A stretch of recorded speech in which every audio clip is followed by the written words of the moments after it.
What is viable business? A viable business is most considered the profitable business. So, ayun, yung profitable business is when a company's total income is more than its total expenses. It means it makes more revenue that it's spending. It is measured by a business potential for long-term survival and ability to sustain profits over a period of time. However, viability or sustainability of a business is not always measured on how profitable the business is. It is also measured on how it's operates, even through the existence of rivals, political forces, and other environmental factors. In short, a truly profitable business balances profitability with adaptability, efficient operations, and a keen understanding of its environment. It strives not only in prosperous times, but also during challenges posed by rivals, political forces, and other external factors. Factors to consider when evaluating viability. Number 1, target market or target customer. We must identify the number of customers that you targeted as a buyer. The more customer we will have, the more possible income we will have. Ayun, more customer daw, more possible income. This will be a great factor to evaluate viability since the number of customers can directly affect the profit of the company, in which is one of the basic requirement for viability.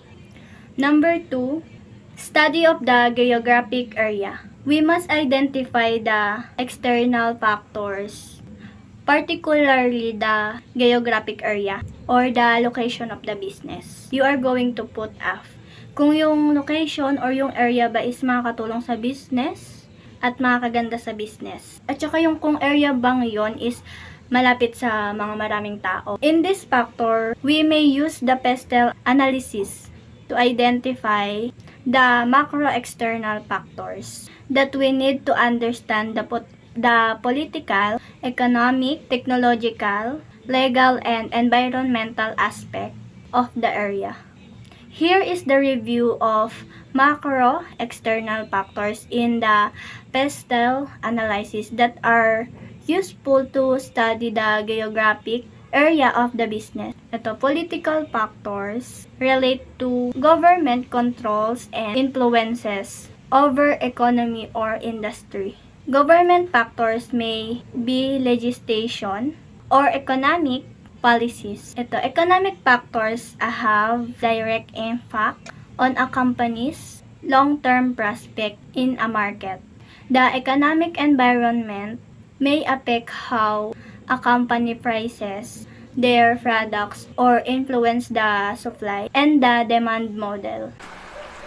The third part of pestle is social factors. Social factors such as demographic and culture can impact the industry environment by influencing peak buying periods, purchasing habits, and lifestyle choices. Well, in short, social factor is the society. Society na nakaka-influence sa atin bumili ng mga bagay-bagay. It's like trends. Sumasabay lang tayo sa mga trends sa buhay. Ganun. Hindi lang natin, well, hindi lang siya nakaka-influence sa purchasing habits natin. Pero pati na rin sa lifestyle choices natin. The fourth one is technological factors. Technological factors may have a direct or an indirect influence on an industry. While some industry will be more affected by technology than others, innovation in technology may affect the market and consumer choices and buying power. Well, technological factor, may malaki tong impact sa business world. Well, we get kung ikaw yung may mataas na technology or I say mas advanced technology, ikaw yung mas may advantage kasi syempre mas advanced yung technology mo. And yung mga kalaban mo naman, yung short competitors, yung may disadvantage. Yan. Legal factors. Legal factors may affect both internal and external environment of a company. The legal regulatory environment can affect the policies and procedures of an industry and can control employment safety and regulations. Well, common sense and legal. It's like batas. Ito yung mga sinusunod natin para maging isang legal yung ginagawa mo. Example nga nito is yung business. Bago ka mag-business, syempre, meron ka mga policies na kailangan sundan and procedures na kailangan gawin.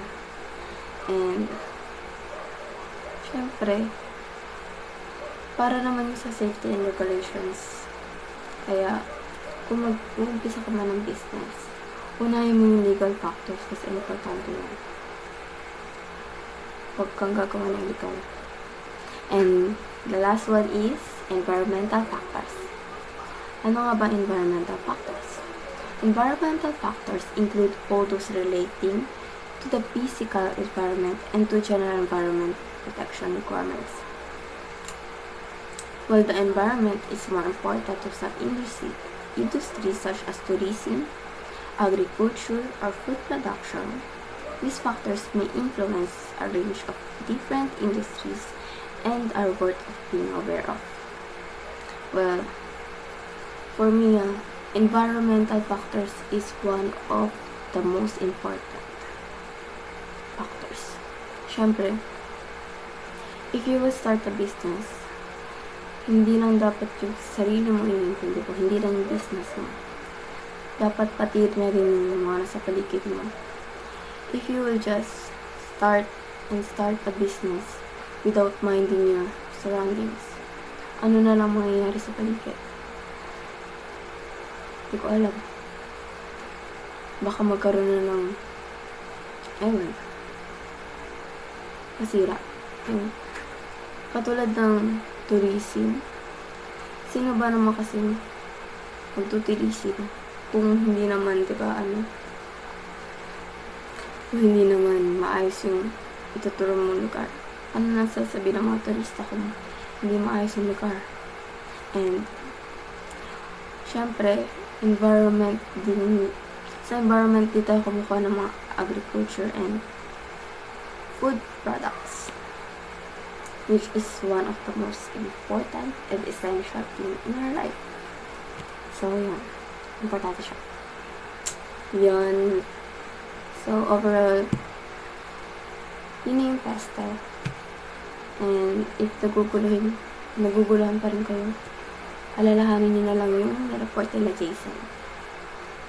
And, the last factor to consider when evaluating viability, number 3, competitive advantage or unique selling proposition.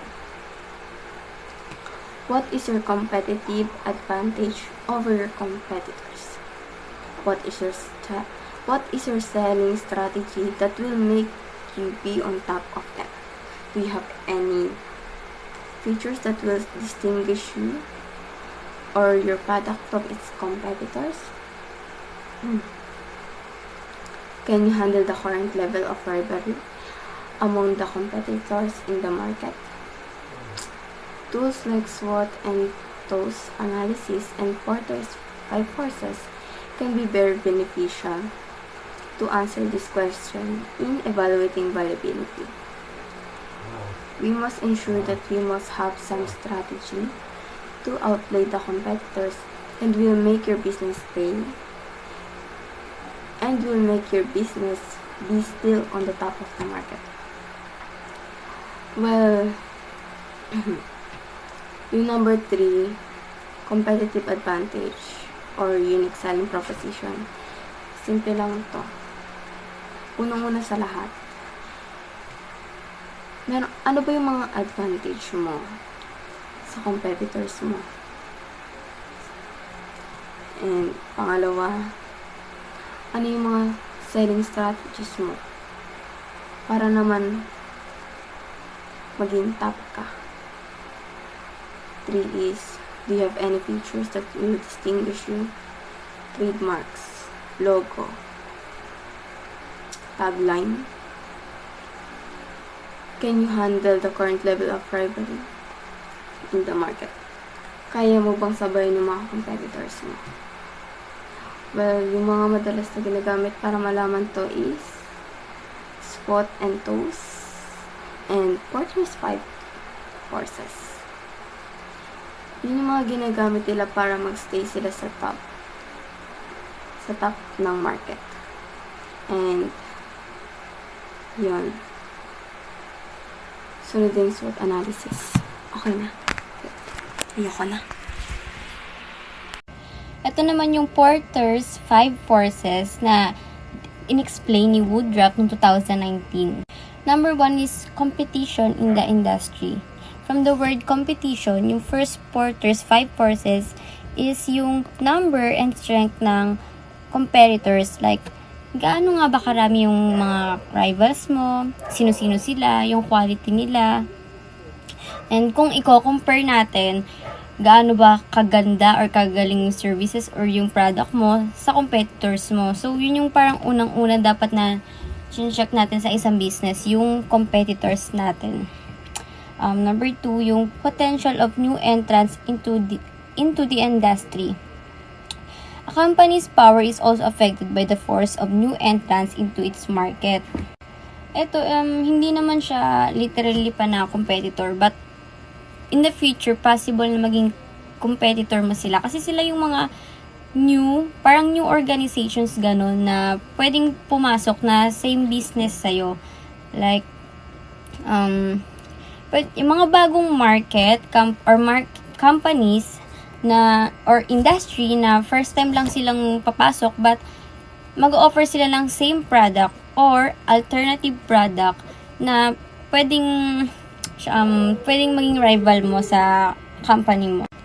Pwede silang magiging threat din sila sa iyo since pwede silang mag-offer ng lower cost, ng better quality and better innovation, tapos more customer loyalty if mas better sila sa iyo. So possible na in the future, maging competitors mo din sila. So, sa Porter's 5 forces, binabantayan din nila yung potential of new entrants into the industry.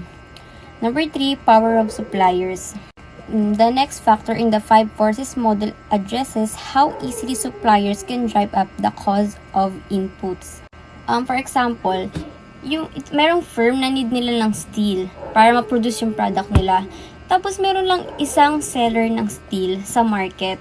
Then yung company na yun, meron silang strong na supplier ng steel.